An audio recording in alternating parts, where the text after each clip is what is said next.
Hey guys, welcome back. And it is the promised segment of Talking Oscars for the week where I'm revisiting, for the month of December, I'm revisiting my Best Picture top 10. And also talking about the ones that I still think are possibly still in the race. And I'm explaining myself. Now, yesterday, I did a short where I didn't even say all 10 because I wanted you guys to click on the video and figure out which ones were missing. I think I only gave 8 titles. I gave 8 of my 10. So, yeah, let's get into it. Um, so, starting off, kicking off at the top of the list. And I think I referred to this film as a lock last time, but it's absolutely still a lock for me. That's what locks mean, is that they're not moving. And I really only have 4 locks at this point. Five locks. I have 5 locks. My top 5 are locks. I'm willing to say my top 5 are locks. I don't remember if they were all locks last time, but um, they are now 4. I have 4. I was right the first time. 4 locks. So let's get into it. The first one is Everything Everywhere All at Once.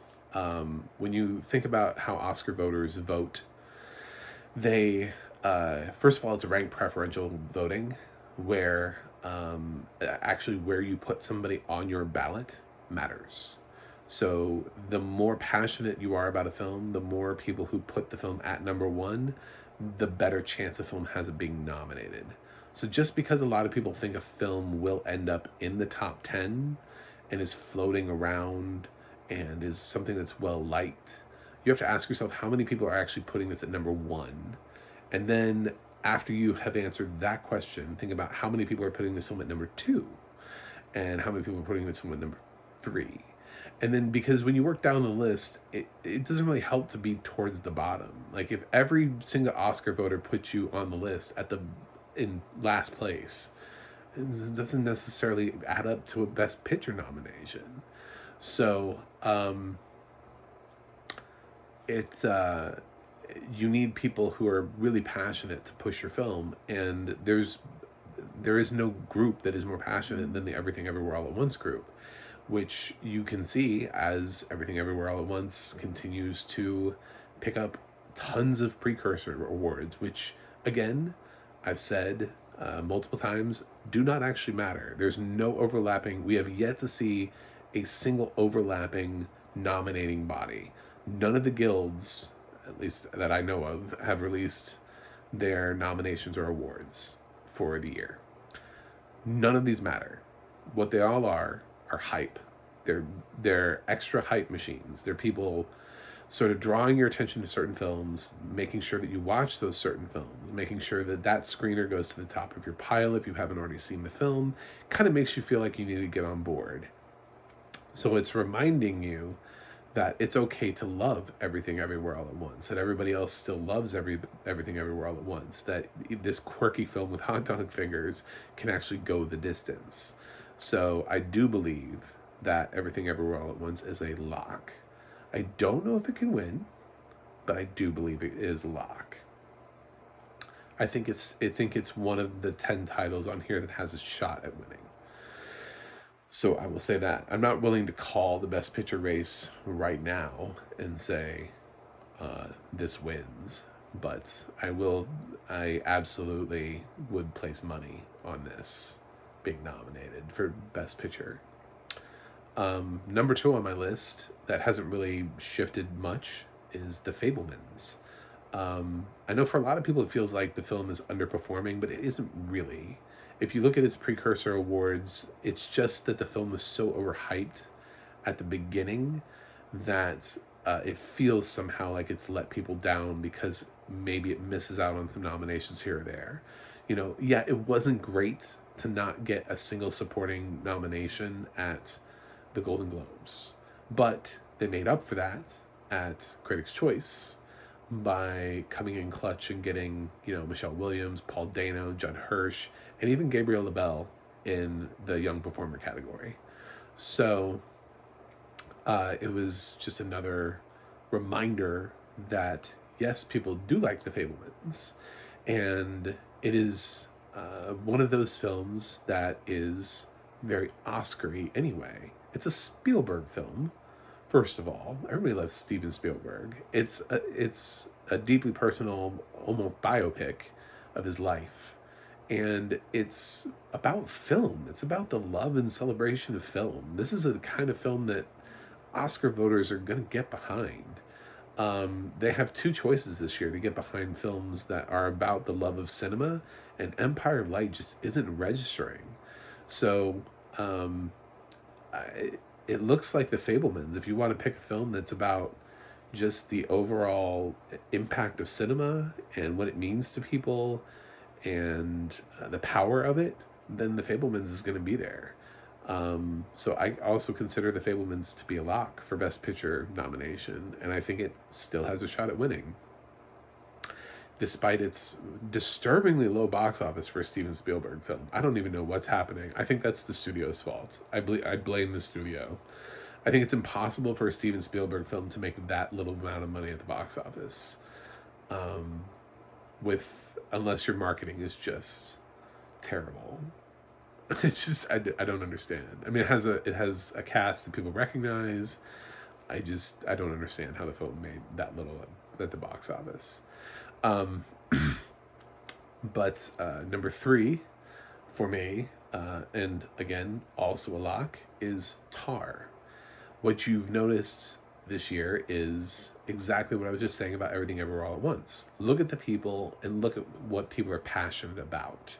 There is a really decent sized chunk of people who are deeply passionate about Tar, to a fault, because it's the most like artistic film of the year. It's the film that Todd Field hasn't been here since 2006. Little Children was his last directed film.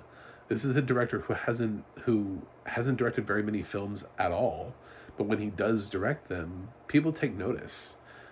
He revived Jackie Earle Haley's career, and then just kind of went away. So he's back. Tar has been compared multiple times by, like, seemingly repetitively by critics to the direction of Stanley Kubrick, which is no small feat. You don't just name drop Stanley Kubrick. You don't just call somebody and say, wow, that reminded me of Stanley Kubrick. I was watching Thor: The Dark World, and it reminded me of Stanley Kubrick. No, it just doesn't. We don't do that. But there were choices that Todd Field was making that were reminiscent of one of the greatest directors of all time.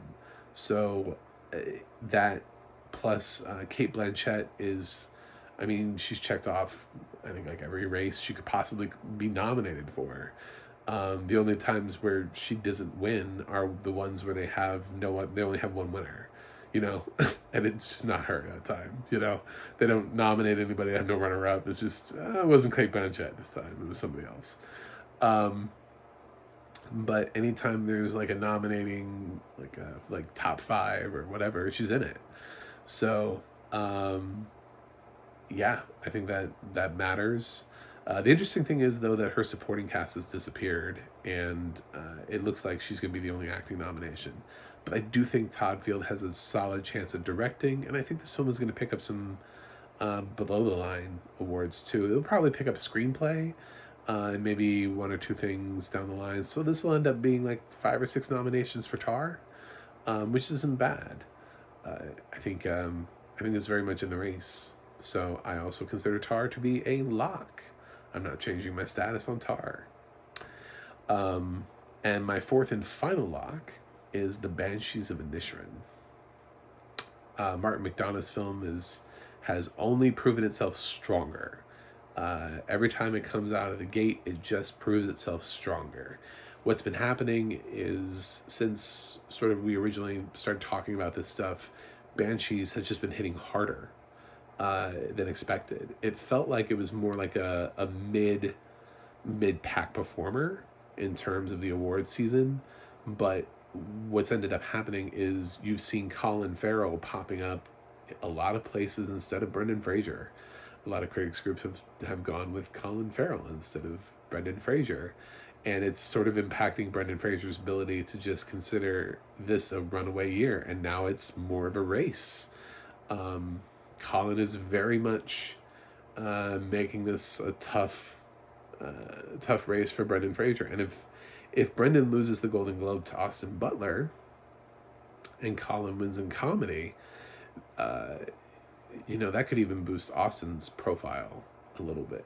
So, yeah, it's wide open. But this is also a film that I always thought Brendan Gleeson was going to get nominated. When I first heard Barry Keogh, the possibility, I just thought there were too many people in the category trying to get nominated, and I was like, there's no way. I mean, how could somebody with the amount of screen time that they're eating up, how could somebody stand out? And the thing is, from my personal perspective, having seen the film, I still believe that. Like, I've seen Banshees, I've seen Barry Keogh's performance, and I do not believe I would vote for it. However, what he's done has registered with a lot of people. For me, I just felt like the trio of Colin Farrell, Brendan Fraser, and Kerry Condon were so just a fire, just like straight fire, that for him to come in, he just doesn't have the screen time. He doesn't have the same sort of ability to impact that the other three do. And it just, I mean, it's a great way to sort of introduce him and boost his status. I'm still not 100% sure he will be nominated, but I think he actually has a real shot. So he's been nominated in other places. This is a strong film. Martin McDonagh might actually get his directing nomination that he didn't get for Three Billboards. This is going to get screenplay. It could it could get score. It could get cinematography. So there's a couple places where this thing could pop up, and yeah, it could be like 6-7 nominations. So I think Banshees is a lock. Those are my 4 locks. Those are my 4 locks based on everything I know, and based on also the fact that they were all on my list last time, and I had at least 2 of them as locks. I don't think I had Tar and Banshees yet as locks, but I do think I had Everything Everywhere and The Fabelmans as locks. Number 5 on my list right now is actually Top Gun Maverick. If you really look at, again, the passion for a film, I've actually bought into the fact that Hollywood is taking this film seriously. I actually haven't seen it, and I'm waiting for it to drop on Paramount Plus in a matter of days. So I'll see it then. Maybe I'll understand why this is being seen as an awards contender and not just a popcorn flick. But it's an awards contender. I keep hearing about how it saved Hollywood. It saved the box office. It reinvigorated, brought people back. It's got like $1.6 billion at the worldwide box office. It feels like it's being nominated because of its performance and not necessarily because of how good it is. However, when you see it getting nominated, it gets nominated below the line. It gets nominated in categories like Best Cinematography. That's a big deal for a film like this. Normally for summer blockbuster films, you get like visual effects, and if you're lucky, you might get like song or score, sound, but cinematography, that's one of the treasured categories, where it really, those are like elevated films. Those are, it's kind of the snob category. If I had to say something, I would say that's the snob category. They're not just going to put any film in cinematography. They're going to put films in there that they really respect and believe had truly great cinematography. And I didn't have Top Gun Maverick in my top 10 the first time I did this because there were too many sequels. And I was waiting to see how Hollywood was reacting to all of them. And I couldn't see a world in which multiple sequels were nominated for Best Picture, but now I can. It's very weird. This thing that like never happens may end up happening like multiple times. So it's so rare for a sequel to get a Best Picture nomination, but it may end up happening multiple times this year. So Top Gun Maverick is on my list. It's not a lock yet, I don't want to. I still feel kind of iffy about locking it, but it's probably the next time I come around to this, I'll end up locking it. If it gets a PGA nomination, I think that'll probably do it for me. Um, Number 6 on my list is a film that has risen really quickly, and everything that has been said about it is true. Everything that people are like, oh yeah, well this is why it gets. I agree. Avatar: The Way of Water. I agree with when people say this is why the film is getting nominated. Yeah,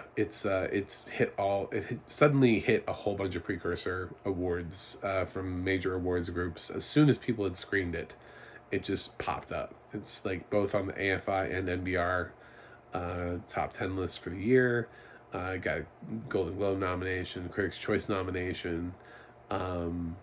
It's hitting where it needs to. It's about to make $135 million this weekend at the box office.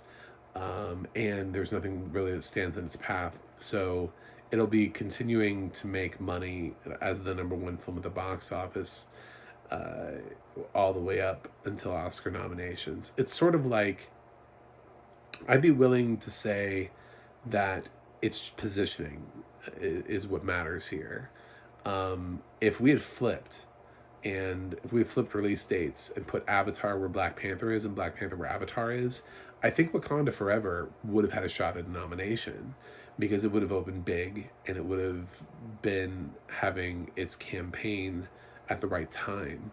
The thing is that timing is a huge factor here for Avatar, because I've definitely heard some critics not crazy about the film, but it's also true that this film will have below the line support. It won't have a single acting nomination.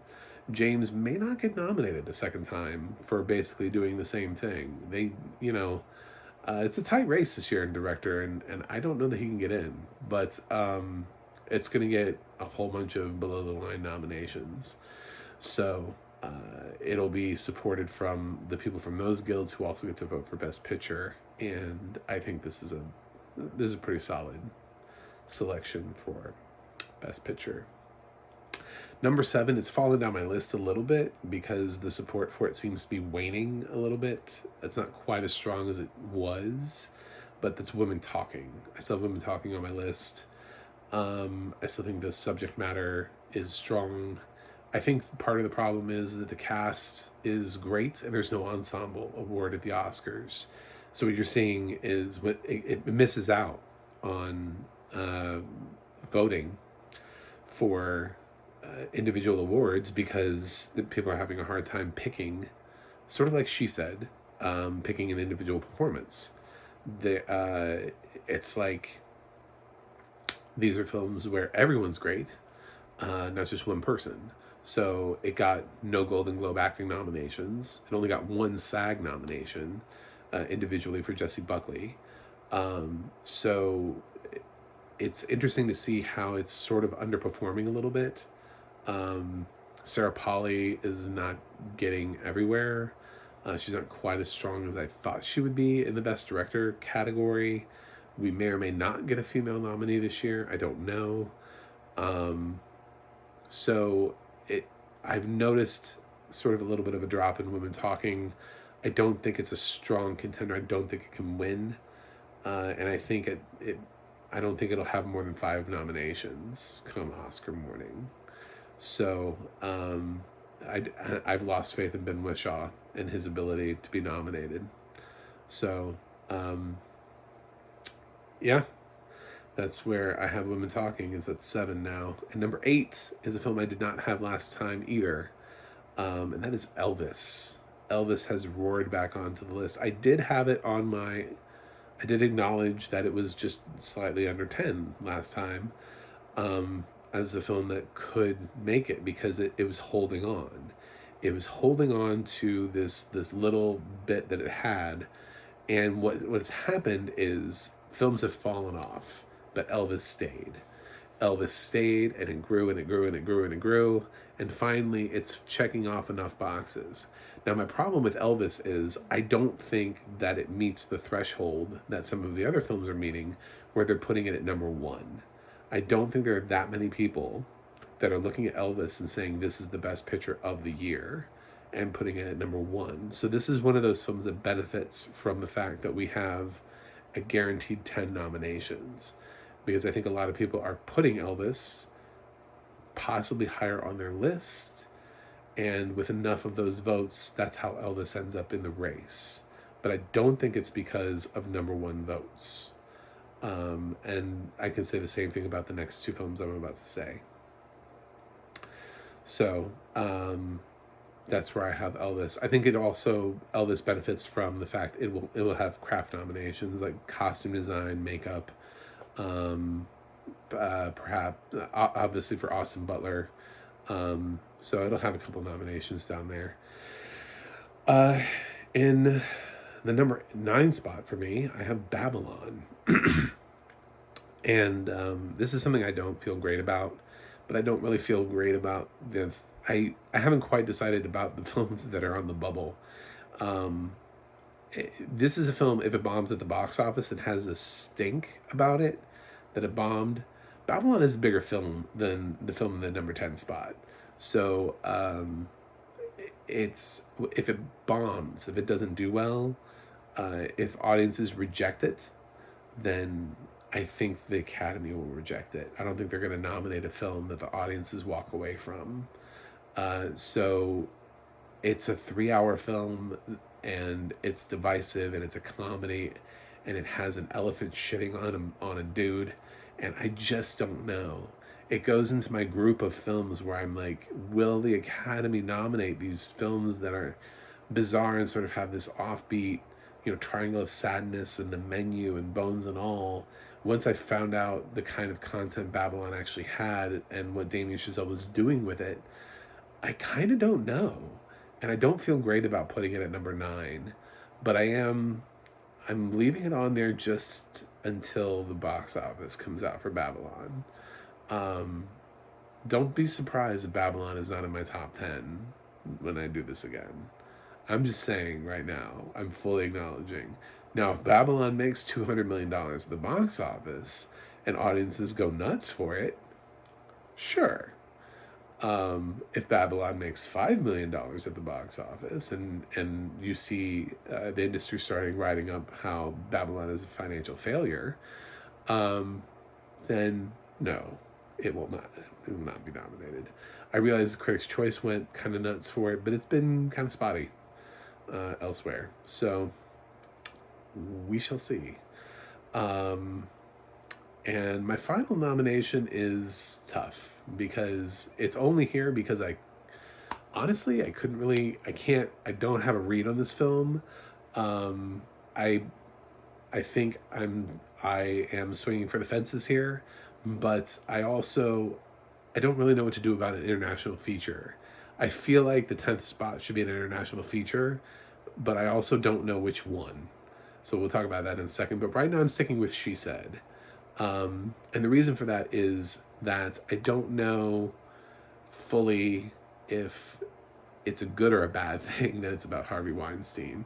Like, is Hollywood willing to, hold up this repudiation of Harvey Weinstein and talk about the story and be like, yeah, fuck this guy, celebrate the fact that we're screwing him over with this film? Or is it something that they'd rather just kind of put in a closet, close the door, and walk away from? She Said hasn't really been registering at the box office, and critics groups, it's like critics like it, but for some reason they're not nominating it. Carey Mulligan has picked up a couple nominations. It's gotten some adapted screenplay nominations, but it's really kind of a weak performer. It's not totally forgotten about, but it's a swing to put She Said in the top 10. What I'm waiting for She Said is to see whether or not SAG will nominate it in ensemble, because I believe it's like Women Talking, where it's like the whole ensemble does well, and if the actors are willing to get behind it that way, then I could see a path to an Oscar nomination, because then it means that The actors branch would be putting this film high in their list, enough that it could sneak that 10th spot or ninth spot or whatever. So it's a very tentative 10th spot for me. But that is, in case you're wondering, in case you heard me say she said, and you're like, he's saying what she said. Yeah, that's why I'm doing it. It's a Hollywood film, and Hollywood has yet to actually say how they feel about it. Other people have had opportunities to say how they feel about it. The critics have had their opportunity, but who cares about the critics? Did they all talk to Harvey Weinstein? Did they have direct dealings with Harvey Weinstein? The Globes, the Hollywood Foreign Press. I mean, other than the fact that Harvey campaigned to them, I don't know. What I'm looking for are the people who actually worked with Harvey. I want to see how the actors react to this. I want to see how the producers react to this. I want to see how the directors react to this. I want to see how people who actually worked with Harvey in a creative manner end up voting for this film. And if they end up ignoring it, then it's done. But that's where I think it matters. I don't think these other groups necessarily matter for She Said. So now the films that have missed out, like I said, I will address the fact that I feel like because the Academy has been expanding its international feature branch, its international members in general across all categories, it's weird for me to not have an international feature in the race. My problem right now, though, is that it seems like there are 3 international features that are expanding themselves out of the traditional international feature race that look like they could or might get nominations in other places. And those films are Decision to Leave, All Quiet on the Western Front, and RRR. Decision to Leave has a great director that is well respected. And for a while there was thought of being as a dark horse in the directing race. He has not picked up enough directing nominations recently. The problem with Decision to Leave is that its distributor is kind of crap and doesn't know how to run Oscar campaigns. Is not known for that. It kind of got picked up by the wrong distributor for it to be an Oscar contender. And I think that's why we're seeing Decision to Leave and some of these precursor awards kind of being left out. But like I just saw Hollywood Reporter, their critics released their lists, and multiple critics had Decision to Leave in their top 10. Or at very least they put in their honorable mentions. It's like, it's this film that everybody agrees, like they've all seen it, they all love it. What do we do with it? Could it surprise in the top 10? It depends. Have people seen it? Have enough people seen Decision to Leave to be able to vote for it, to vote high enough for it to get it into the race? And with international voters who are looking for something maybe that's not American, they have other choices. They have All Quiet on the Western Front, which has the backing of Netflix. If Netflix can stop campaigning White Noise, which pretty much everybody has said is not getting nominated. I know they got really excited about that Adam Driver nomination at the Golden Globes. This is a film that was not received well by critics. It has almost no chance. It has like a possibility of a Best Song nomination from everything I can see. And they're spending a lot of money. I keep seeing these critics that are getting these hoodies, these White Noise hoodies sent to them from Netflix as part of their swag. Like, for your consideration, here's a hoodie for White Noise. And it's, why? You have other films. You have films that could actually be in this race. White Noise is not going to surprise people at the last moment and be like, win the race. I mean, if they put that money behind All Quiet on the Western Front, if they put that money behind Pinocchio, if they put that money behind Glass Onion, they could get themselves a contender. All 3 of those films are what I'm about to say are all bubbling under. They all have chances. I don't think White Noise has a chance. And if they're wasting any money at all on films like The Wonder or The Swimmers, or Lady Chatterley's Lover, any of those films, then Hustle. I'm sorry, Adam Sandler's not getting nominated for an Oscar for Hustle. Then they're not putting their money where on films that really actually could land nominations, and then they'll just walk away with nothing at the end of the day. They'll walk away with like 3 nominations and just call it a day. So All Quiet on the Western Front is something that has quietly been slipping away since it debuted. It had the unfortunate task of debuting at the end of October, and it's not holding up. Despite it being terrific. The other film is RRR, which is starting to show up, and people are pushing it, and they get really excited about it. And it's in Hindi, and at the same time, it's also not actually an official submission for the international Oscar, so it has that against it. So it's not actually being submitted for that category. So it has to kind of come in a little bit like Penelope Cruz's film last year, Parallel Mothers, without the backing of its country, and somehow get people to watch the feature enough and like it enough to nominate it enough so it can get nominated in these categories. I think RR of the 3 probably has the strongest chance of cracking the top 10, but because the other 2 films are still really well liked and are still looking at nominations outside, like I still think All Quiet on the Western Front has a strong chance of getting at least an adapted screenplay nomination. Because they're branching out, I can't say for certain that RRR will get a Best Picture nomination. If he manages a nomination at the Directors Guild, I don't even know if he's eligible, but if he managed a nomination, maybe that would convince me, or a PGA or something like that. But yeah, those are. I'm very acutely aware of the fact that I believe that there will be an international nominee, but I have no international nominee right now. The other films that I think are still in this race, barely, are Glass Onion, which I already talked about. I see it. It's actually performing quite well. It's hitting a lot of precursor awards. It's keeping people talking about it. Netflix did a rather successful box office run for it, which in terms of Netflix theatrical runs was amazing. I mean, look at what The Gray Man did versus what Glass Onion did. So, and it's about to hit Netflix at the right time, sort of like Avatar. So people will be talking about Glass Onion still right into nomination period. But it is still a sequel, and Knives Out wasn't nominated.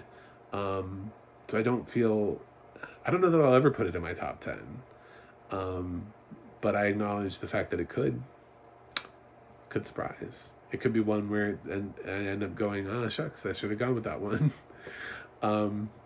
Guillermo del Toro's Pinocchio. Everybody loves Del Toro. That's why Nightmare Alley. A lot of people had given up on Nightmare Alley and dropped it out of their top 10 last year, and it still got nominated. It didn't even get that many nominations below Best Picture.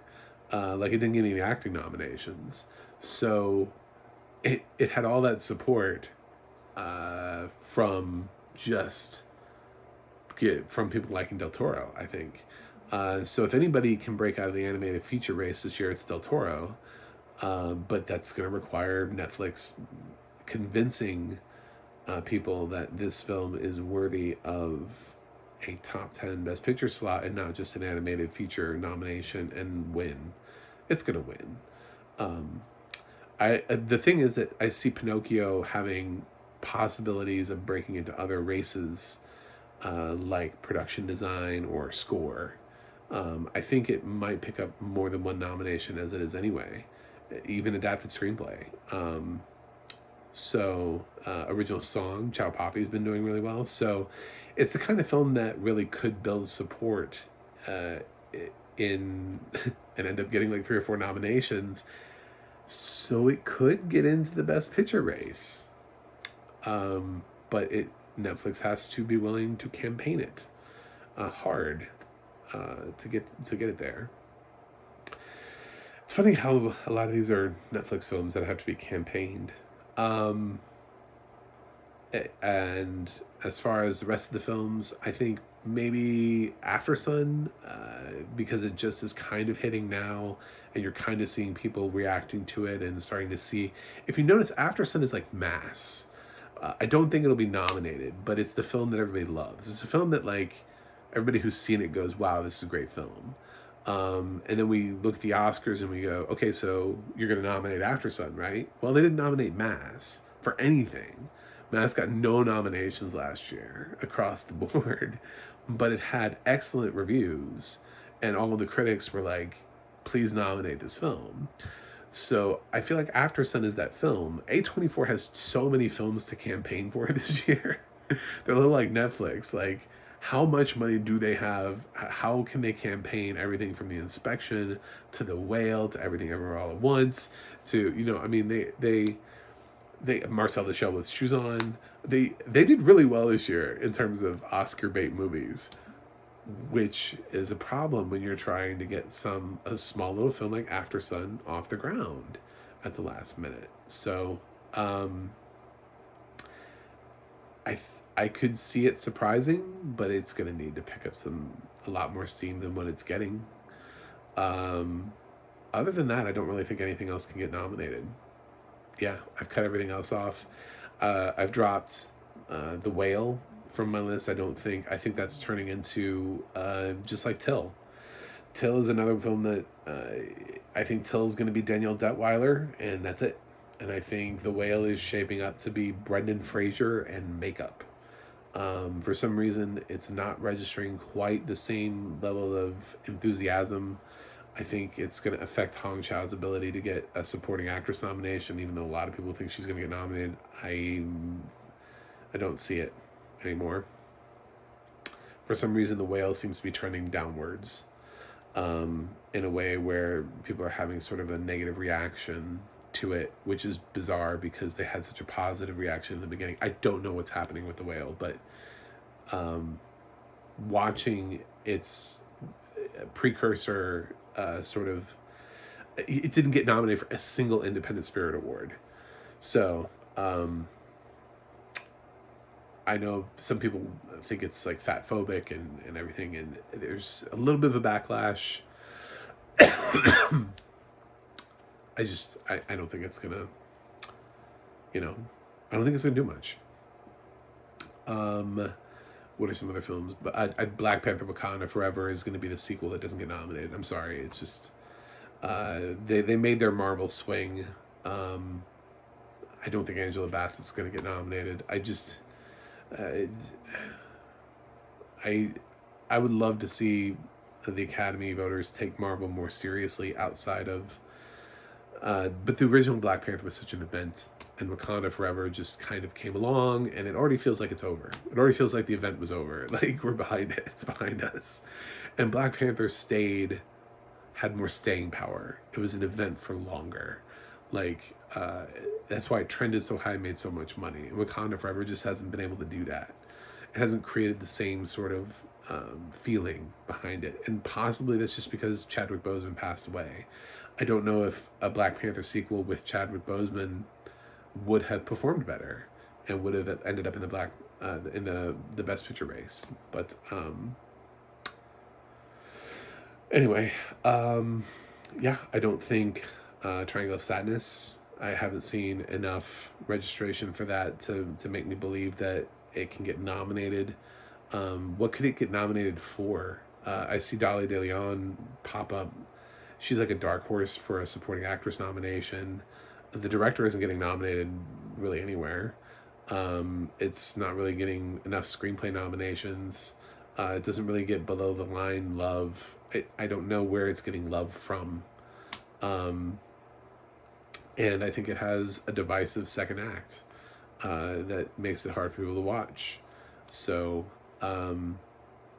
I feel the same way about The Menu, which I think is a well-loved film, but the fact that it also turns into a horror film is going to put people off of it in the long run when there's too many films in this race. Yeah, I put a DOA on Bones and All after it got 0 Critics' Choice nominations. That was the one branch that I was expecting to nominate Bones and All, and it didn't nominate it. Nothing. That was the safest branch for Bones and All to be able to launch its campaign, to be able to say, we're here, Look at us. People love us. Nothing. Um, Bones and All is dead. Other films, I don't know. Nope. No, it's not going to get nominated. Um, I mean, we've already got what you want them to nominate: Top Gun, Avatar, and Nope, like in the same. No, sorry, there are too many blockbusters up there as it is. It's already front loaded, and you can kind of count Everything Everywhere as being having that blockbuster vibe to it. So it's a little. No, we've got too much going on up there for Nope to be nominated. Um, yeah, the other films I don't see a path for any of them. No matter which one, no matter which one you bring up, I just don't see a path for them to the nomination. Obviously, like Empire of Light, it seems to be largely forgotten. Like people they're not nominating it. The Sun has been limited to will Hugh Jackman get a nomination? He's not even guaranteed a nomination. It's will he get a nomination? It's not really boding well for a chance for that.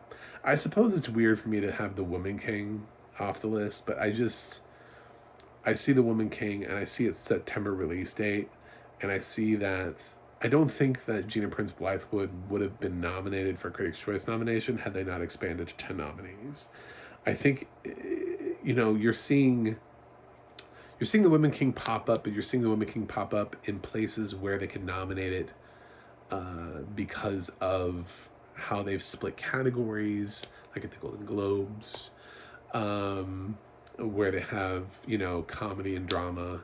You're seeing it at Critics' Choice where they nominate more than a certain amount. They have 6 Best Actress nominees, so Viola Davis slides in. I think The Woman King is going to be nominated somewhere. I just don't think it'll be for Best Picture.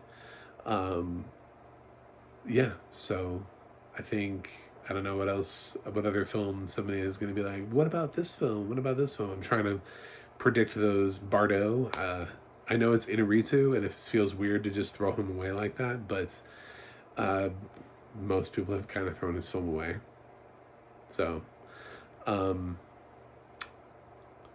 yeah, I don't think that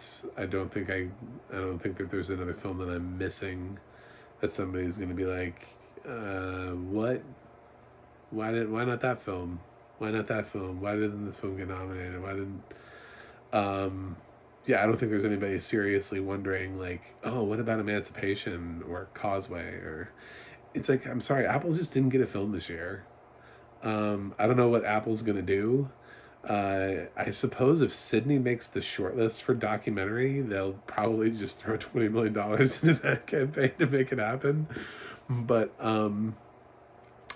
yeah, Emancipation has too mixed of a reception and isn't getting the nominations, and Causeway is pretty much limited now to Brian Tyree Henry's performance. So it's not a Best Picture contender. It feels weird because they won with Coda. So I get why people want to say, well, where's the Apple film? I don't know. They just had a weird selection. You know what? It's fine because next year they have Killers of the Flower Moon, which they have selectively moved out of this year's Oscar race and staked plainly in next year's Oscar race. And I'm willing to project that for Best Picture nomination right now. So, if you want to hear an early 2023 Best Picture nomination projection, Killers of the Flower Moon. Martin Scorsese, Leonardo DiCaprio. I don't know how that film is not going to work. They pushed it so it has a Cannes premiere, has a big launch. They know that that's their film next year. They're fine. They'll take a year off. They weren't going to win 2 years in a row anyway. So, anyway, thanks for checking out my Talking Oscars. Apple will be fine. They're a $1 billion corporation, and they've got a Martin Scorsese movie next year. So, yeah, they're doing okay. That's it for me today, and please subscribe I'm so close to hitting my goal of 100 subscribers this year. I also have a website, macthemovieguy.com. You can follow me on Twitter at macthemovieguy. You can go to the audio description project, adp.acb.org. It'll let you know what has audio description, where you can watch it. And you can go to the adna.org and look up your favorite movies and TV shows and see who's working on the narration for them. That's it for me today, and I will review something and see you guys on the other side.